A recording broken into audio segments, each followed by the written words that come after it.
Hello everyone, कैसे हैं आप सब। आई होप आप सब बढ़िया ही होंगे। आज फिर मैं आपके लिए कुछ नई और यूनिक टिप्स लेकर आ गई हूँ जो कि आपकी टाइम की तो बचत करती हैं, साथ साथ आपके पैसे की भी बचत करती हैं और साथ ही साथ आपके घर को भी ऑर्गेनाइज करने में मदद करती हैं। चलिए देर ना करते हुए वीडियो को शुरू करते हैं।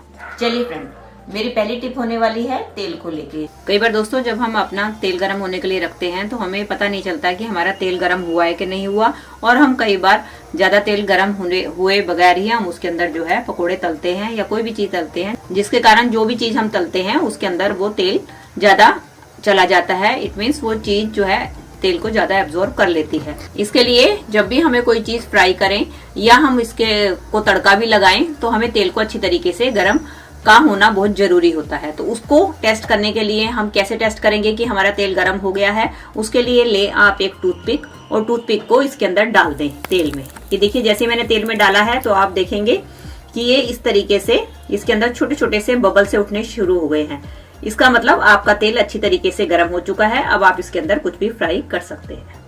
चलिए फ्रेंड्स, बढ़ते हैं अगली टिप की तरफ। मेरी अगली टिप होने वाली है इस तरीके की मिर्ची को कट करने से लेके।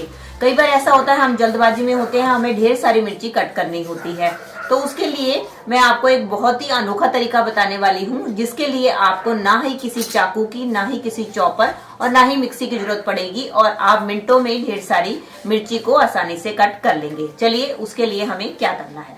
उसके लिए आप क्या करें, मिर्ची को पहले इसकी डंडियों से अलग कर लें। ये देखिए मैंने सारी मिर्ची की डंडियां मिर्ची से अलग कर ली है। अब हमें क्या करना है, अब हमें लेना है इस तरीके से कोई भी बर्तन जिसका कि मुंह काफी खुला हुआ होना चाहिए, मीन्स वो बर्तन चौड़ा होना चाहिए। अब हम क्या करेंगे, अपनी सारी मिर्ची जो है जो हमें कट करनी है हम इसके अंदर डाल देंगे। अब हम लेंगे एक गिलास। इस बात का ध्यान रहे कि आपके गिलास जो है एकदम जो ऊपर से है वो एकदम शार्प होना चाहिए। तो अब हम क्या करेंगे, अब इस गिलास की मदद से हम धीरे धीरे इस मिर्ची को इस तरीके से चॉप करेंगे। आप देख सकते हैं जिस तरीके से मैं कर रही हूँ, इस तरीके से आप घुमाते जाएं इसके अंदर गिलास से अपनी मिर्ची को। ये देखिए दोस्तों, मैंने 2 मिनट में ही कितनी सारी मिर्ची को चॉप कर लिया। ऐसा करने से क्या होगा, एक तो ये फायदा होगा कि आपका टाइम बचेगा, और दूसरा क्या फायदा होगा कि जैसे कि हम मिर्ची काटते हैं तो कई लोगों को ईचिंग की प्रॉब्लम हो जाती है। ऐसा करने से आपको कोई भी ईचिंग की प्रॉब्लम नहीं होगी और आपका घंटों का काम मिनटों में हो जाएगा।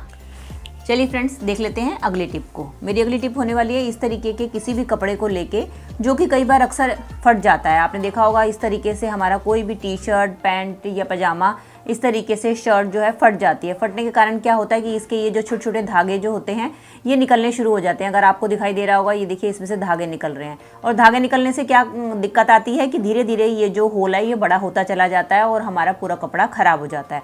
उसके लिए वैसे तो हम इसको सिल के रिपेयर करते हैं।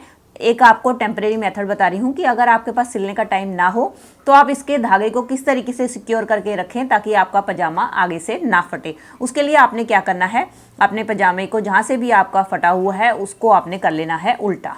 इस तरीके से उल्टा कर लीजिए और इसके जितने भी रेशे हैं उनको आप जो पीछे की तरफ से हैं उसको आप अंदर की तरफ से लाके इकट्ठा कर लें। और उसके बाद आपने क्या लेनी है, उसके बाद लेनी है आपने एक नेल पेंट। अगर आपके पास ऐसे किसी भी नेल पेंट का इस्तेमाल कर सकते हैं। अगर ट्रांसपेरेंट होगी तो ज़्यादा बेटर होगी, क्योंकि उसके कारण आपका कोई भी निशान आपके कपड़े पे नहीं आएगा। तो आप क्या करें, उस जगह पे ये जो नेल पेंट है इसको लगा दें। ये देखिए, ऐसा करने से क्या होगा कि आपके धागे जो हैं नेल पेंट के कारण सिक्योर हो जाएंगे और आपका जो कपड़ा है आगे से नहीं फटेगा। चलिए फ्रेंड्स, बढ़ते हैं अगले टिप की तरफ। मेरी अगली टिप होने वाली है आटा छानने को लेके। जब भी हमें रोटी बनाने के लिए आटे को छानना होता है तो आपने देखा होगा मोस्टली हम इसी तरीके से आटे को छानते हैं। लेकिन क्या होता है, कई बार हवा चलती है या हम जोर जोर से छानते हैं तो आटा क्या है ऊपर की तरफ को उछलते हैं और हमारे सारे काउंटर टॉप को वो गंदा कर देता है। तो उसके लिए मैं बहुत बढ़िया हैक लेके आई हूँ जो आपके लिए यूज़फुल रहेगा। उसके लिए आपको क्या करना है, जब भी आप आटा छाने तो उसके लिए आप क्या करें, इस तरीके से लें एक ग्लास, और ग्लास लेके आप आटे को इस तरीके से ना छान के ग्लास की मदद से इस तरीके से छाने। तो इससे क्या होगा, आपका आटा इजीली छन भी जाएगा और इधर उधर भी उछलेगा नहीं। ये देखिए, इससे आपको कोई भी मेहनत नहीं करनी पड़ रही है और आटा आसानी से आपका छन रहा है। ये देखिए, आपने देखा होगा हमारा आटा इजली छन गया और उड़ा भी नहीं, इधर उधर गिरा भी नहीं और इसकी इम्प्योरिटीज़ भी हमारे छन्नी के ऊपर आ गई। चलिए फ्रेंड्स, मेरा अगला हैक होने वाला है इस तरीके की नोटबुक को लेके, जिसके अंदर हम भी काम करते हैं और बच्चे भी इस्तेमाल करते हैं। तो कई बार ऐसा होता है कि हम आधे पेजेस पढ़ लेते हैं और आधे रह जाते हैं। जब हमें नेक्स्ट टाइम पढ़ना होता है तो हम भूल जाते हैं कि हमने कहाँ वो पेज छोड़ा था। तो उसके लिए हमें किसी न किसी बुकमार्क की ज़रूरत पड़ती है। तो मैं आज आपके साथ टिप शेयर करने वाली हूँ, जिसके लिए आपको किसी भी बुकमार्क की जरूरत नहीं है। आप घर के पड़े सामान से ही अपना बुकमार्क बना सकते हैं। इसके लिए आप घर पे पड़ी हुई कोई भी रबड़ बैंड का इस्तेमाल कर सकते हैं। आप क्या करें, रबड़ बैंड लें और जहाँ पे पेज आपने छोड़ा है उसके ऊपर रबड़ बैंड को इस तरीके से चढ़ा दें। ऐसा करने से क्या होगा, एक तो आपका जो है ये बुकमार्क बन जाएगा। जब आप नोटबुक को बंद करेंगे तो आपको पता चल जाएगा कि मैंने कहाँ से पढ़ना छोड़ा था। आपका पेज जो है सीधा उधर खुलेगा। और दूसरा फायदा ये होता है कि कई बार गर्मियाँ होती है, गर्मियों में जब हम किसी बुक को या नोटबुक को पढ़ते हैं या लिखते हैं तो पंखे के कारण वो पेज उड़ता है, और ऐसा करने से क्या होगा, आपके पेपर भी नहीं उड़ेंगे। चलिए फ्रेंड, मेरा अगला हैक होने वाला है इस तरीके के चॉपर को लेके, जिसका इस्तेमाल हम अपनी वेजिटेबल्स को चॉप करने के लिए करते हैं। लेकिन अक्सर आपने नोटिस किया होगा कि हमारा ये चॉपर जो है ज़्यादातर ख़राब हो जाता है, इसकी डोरी ख़राब हो जाती है। तो आपने कभी इस बात के लिए सोचा है कि हमारी जो चॉपर में से बाकी सब सामान ठीक रहता है लेकिन हमारी डोरी क्यों ख़राब हो जाती है? उसका मेन कारण ये है कि जब हम इसके अंदर वेजिटेबल्स को चॉप करते हैं और चॉप करने के बाद जब हम अपने पूरे चॉपर को वॉश करते हैं और साथ साथ हम इसका जो ऊपर वाला हिस्सा है इसको भी वॉश करते हैं, उसके कारण क्या होता है कि जो पानी है हमारा, वो हमारे ये सेंटर का जो पार्ट है, ये जो हमारी जिससे ये हमारा थ्रेड जो है ये हिलता है, इसके अंदर पानी चला जाता है और इसके अंदर हमारे कुछ मेटल के पार्ट लगे होते हैं, जिसके कारण वो जंग पकड़ लेते हैं पानी के चक्कर में और वो धीरे धीरे ये काम करना बंद कर देता है। तो हम ये समझते हैं कि हमारा चॉपर ख़राब हो गया और हम इसको उठाकर फेंक देते हैं। तो इसके लिए सबसे पहली टिप तो ये है कि आप जब भी इसका इस्तेमाल करें तो आप जो है इसको वैसे किसी कपड़े से साफ कर लें, आप इसको वॉश ना करें। और दूसरा तरीका ये है कि आप चाहते हैं कि ये आपका गंदा ही ना हो, जिसके कारण आपको इसको वॉश भी ना करना पड़े, तो उसके लिए आप क्या कर सकते हैं, उसके लिए आप लें इस तरीके की कोई भी अपने घर पे रखी हुई पॉलीथीन। उसको आप क्या करें, चाहे तो आप इसके हिसाब से गोल कट करना चाहें गोल कट कर लें, नहीं तो जिस तरीके से मैंने ये स्क्वायर कट कर रखी है इस तरीके से आप कट कर लें और इनको इस तरीके से फोल्ड करके इसका जो गोल वाला हिस्सा है उसके नाप की काट लें, जैसे कि मैंने ये काट ली है। अब आपने क्या करना है, अब आपने जब भी आपने चॉपर का इस्तेमाल करना है तो आपने ये जो इसका कवर बनाया है ये इसके ऊपर आप डाल दें और डालने के बाद आप इसका इस्तेमाल करें। जैसे कि मैंने ये प्याज को चॉप करना है, मैंने इसमें प्याज डाल दिए हैं। अब मैं आपको इसकी मदद से चॉप करके दिखाती हूँ। ये देखिए, इस तरीके से आप चॉप करेंगे तो क्या होगा कि आपका चॉपर जो है गंदा नहीं होगा। जो भी गंदगी आएगी वो आपके इस पॉलीथीन के ऊपर आएगी। तो आप इसको पॉलीथीन को इजीली निकाल के चाहे तो फेंक दें, चाहे तो इसको धोकर दोबारा से इस्तेमाल आप कर सकते हैं। इससे कि आपका चॉपर हमेशा सालों साल बरकरार रहेगा और ख़राब नहीं होगा।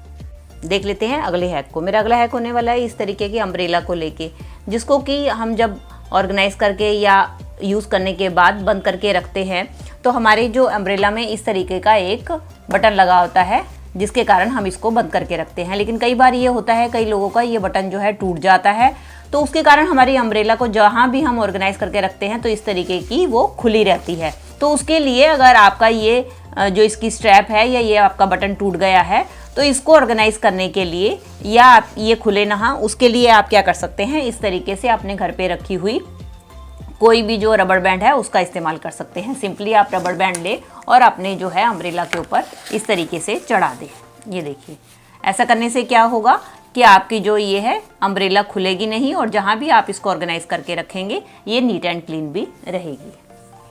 चलिए फ्रेंड, जैसे पिछली टिप में मैंने आपको बताया है कि इसको बांधने के लिए आप किस तरीके से रबड़ बैंड का इस्तेमाल कर सकते हैं। चलिए एक टिप मैं आपके साथ और शेयर करने वाली हूँ कि अगर आपके पास रबड़ बैंड अवेलेबल ना हो तो आप क्या करें। तो क्या होता है, कई बार दोस्तों हमारे घर में इस तरीके की वॉचेस होती हैं जो कि रेगुलर इस्तेमाल करने के बाद कई बार ख़राब हो जाती हैं। तो हम क्या करते हैं, इनको अक्सर बेकार समझकर फेंक देते हैं। लेकिन कुछ वॉचेस ऐसी होती हैं कि जो हमें दिल से बहुत पसंद होती है, ख़राब होने के बावजूद भी हमारा दिल नहीं करता है कि हम उनको उठाकर फेंकें। तो उसका इस्तेमाल भी आप इसको बांधने के लिए कर सकते हैं। ये देखिए, जैसे कि आपका ये खुला हुआ है तो आपने क्या करना है, अपनी सिंपली जो अम्ब्रेला है वो लेनी है और इसके ऊपर आप अपनी अम्ब्रेला को बांध सकते हैं। इससे क्या होगा, एक तो आपकी अम्ब्रेला जो है सिक्योर हो गई खुलने से, और दूसरा ये है कि आपकी जो यादें हैं वो भी सालों साल ऐसे आपकी ताज़ा बनी रही। चलिए फ्रेंड्स, मेरा अगला हैक होने वाला है नेल पेंट को लेके।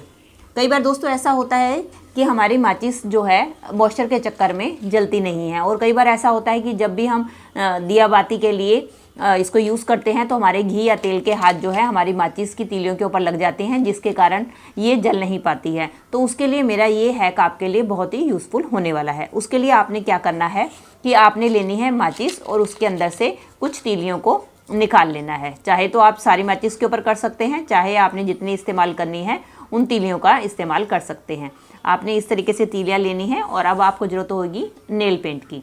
आप कोई भी कलर का नेल पेंट ले सकते हैं। और उसके बाद हम क्या करेंगे, इन तीलियों के ऊपर जो है अच्छी तरीके से नेल पेंट को लगा देंगे।